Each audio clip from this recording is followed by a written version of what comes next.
Good morning, everyone.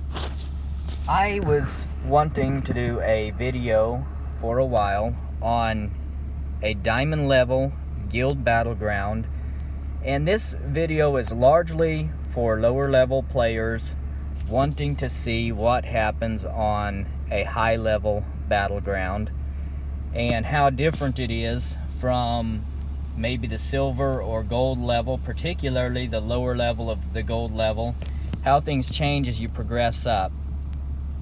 So there's numerous things going on this battleground this morning, and when I saw what all was going on, I thought this is a perfect time to make a video. So the first thing that you may notice is that the guild that I'm a part of isn't doing very well. We're down in the bottom left-hand corner. That's where we've been the entire battleground, this entire battleground season. Right now we're holding 6 territories. 2 of them are locked. We're working on 2 others, but not doing very well at all. We are the lowest ranked guild on this particular battleground, and unless something changes, we'll finish the battleground as the lowest ranked guild. And that doesn't mean that we're not doing a lot. There's a tremendous amount of negotiations going into this.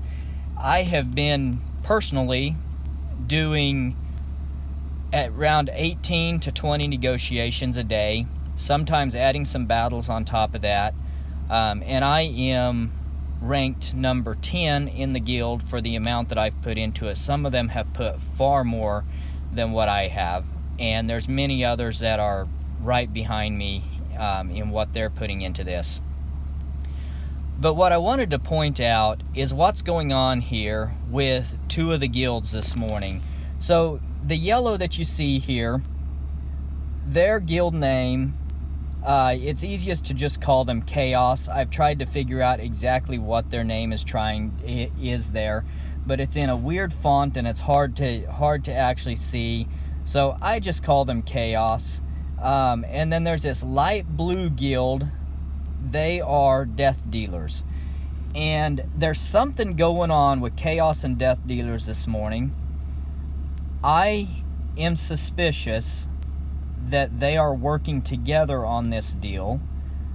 The other option is that they are in a major battle, but I really think they're working together and they're doing a swap of territories. One of the questions that somebody at a lower level might have is, why in the world would you want to swap territories? Well, there's actually 2 reasons. One of them is personal, and the other one is just good strategy. The first reason to swap territories, the personal reason for swapping territories, would be that the personal rewards that you get for doing negotiations or fights in guild battlegrounds. If on one of these battlefields, if there was no territory swaps going on, if there was no alliances, if there was no territory swaps, everybody would just be fighting to the death, and I suppose that would work too. But what has taken place in guild battlegrounds is very quickly guilds have figured out that if they make an alliance with another guild, they can do these swaps. They can say 2 guilds decide to make an alliance. They can say, well, we're going to work together to try to be the top 2 guilds in this battleground, or maybe 3 guilds make an alliance and they say, we're going to work together to be the top 3 guilds on this battleground, and that's what they do. And basically, if you get enough, there can be as many as 4 or 5 guilds working together, which I think is really ridiculous. At some point, then all it just becomes is totally a negotiated swap, and everybody is locked into a place, and there's really no good coming out of it, in my opinion. But a 2 guild alliance or a 3 guild alliance is very reasonable. But on a battleground like this, what happens is there sometimes isn't enough battles that you're really able to do to get people the personal rewards that they want to get. In addition to personal rewards, forge points, diamonds, goods, but I would say that the goods is not really relevant because you put so many goods into this that you put far more in than you're ever going to get out. So the diamonds and forge points is what people are wanting out of this. and also simply points in the game. Negotiations and fights give you extra points.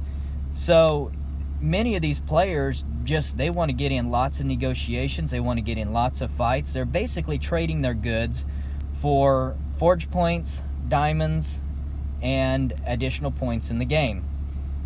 The other reason for swaps is strategy. When you make a swap, it locks that territory for 4 hours. And if two guilds work together and they lock everything along a border for 4 hours, it keeps anybody else from being able to conquer that territory or even to work on it for 4 hours. Our guild has run into this numerous times in this Battlefield season, that I've come to the map numerous times thinking, okay, I'm going to do a few negotiations, and I get on here and everything's locked. There's nothing even that I can even start to do, so I go back and do something else and come back later and see if there's a way, if there's something unlocked that I can work on again. But that's how these top guilds keep other guilds from being able to make any headway on the map.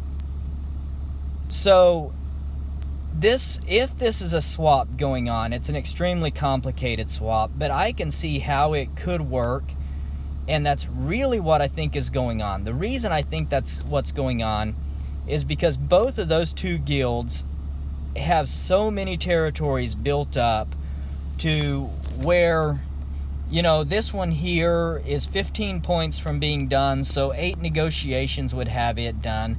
This one's 15 points from being done, same deal. This one's 16 points from being done, 8 negotiations again. This one is 20 points from being done, so 10 negotiations would get it there. And then if we look at Chaos's, that one's 16 off, that one's 20 off, that one's 14 off. But also, if you look at this, obviously they're also going for some of the blue guild's territories, which is Alpha. So I would say that what's probably going on here is a major swap of territories so that they can get the personal rewards. They can lock us other guilds out to where we can't come in and work on them, and then taking a few territories at the same time, because they're working on some of Alpha's territories there, and they're gonna lock some of those and lock Alpha out at the same time from coming against any of theirs. So this was just an extremely interesting map on a Diamond Battleground this morning, and I thought I wanted to quick do a video here, show it to you, show you some of what's maybe going on. And this is just one example of some of the strategies used by the top guilds and how they manage to make it work to where, you know, maybe 2, maybe 3 guilds, they simply decide they're going to be the top 2 or 3 guilds in the Battleground that season, and they go for it. And hopefully, you know, for them, 2 other powerful guilds don't make an alliance and ruin it for them. But that's just simply how it works at these upper levels. From a standpoint of fighting, this isn't nearly as exciting as just going out and doing a free-for-all fight. That's the negative of this. You know, a free-for-all fight is a lot of fun, can be a lot of fun, can be very exciting. It can be very frustrating. In our case on this Battleground, it's extremely frustrating because we have tried and tried and tried to get out of this corner, to get into the center. We did climb out of last place in the rankings for just a short time on one day, but got pushed back down, and we're back in the lowest rank again on this Battleground. So this is just a video showing lower level players a little bit what goes on a Diamond Battleground, and I hope you enjoy it and have a great day. Thank you.